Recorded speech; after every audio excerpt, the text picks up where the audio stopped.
Aquí la conexión de la corneta. Estamos conectando el próximo conector. Siempre usen clavija, no lo solden porque le puede derretir la parte de adentro del conector y así no puede ver la numeración del que lleva. Pero use siempre clavija. Esas delgadas son muy buenas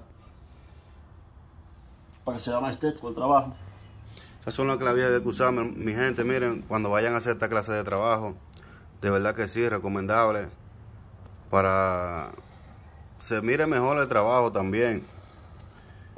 Y de verdad que sí, queda muy bonito. Mire, ese es uno de los conectores.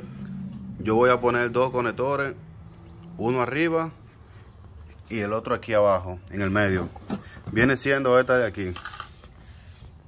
Son dobles conectores para esa cajita de driver. Aquí le hago otro videito nuevo más. Otro tutorial poquito. Ahorita le voy a hacer un demo para que vean cómo suena de verdad con esa clase de filtro de los 4.7, mi gente. De verdad que sí. La cajita de 4 DCL18.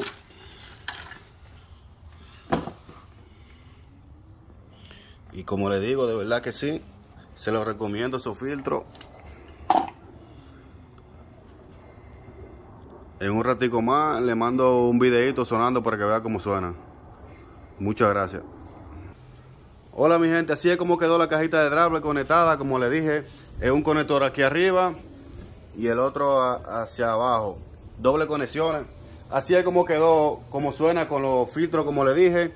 Los 4.7.